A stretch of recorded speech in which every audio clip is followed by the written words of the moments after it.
కొబ్బరి చట్నీ. కొబ్బరి కాయను పగలగొట్టి ముక్కలు తీసి దాని మీద చెక్కు తీసేసి అందులో మనం వేయించిన పల్లీలు కొద్దిగా, తినే శనగపప్పు కొద్దిగా వేయాలి.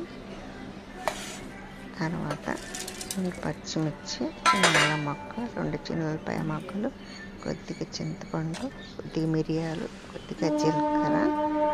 తర్వాత మొత్తం వేసి బాగా గ్రైండ్ చేసుకోవాలి.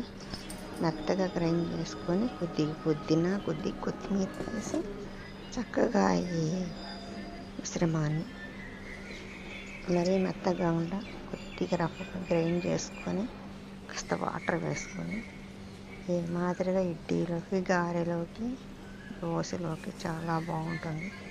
మీకు తగినంత ఉప్పు కూడా వేసుకొని గ్రైండ్ చేసుకొని తర్వాత తాలింపు పెట్టుకుంటే ఇంకా చాలా బాగుంటుంది.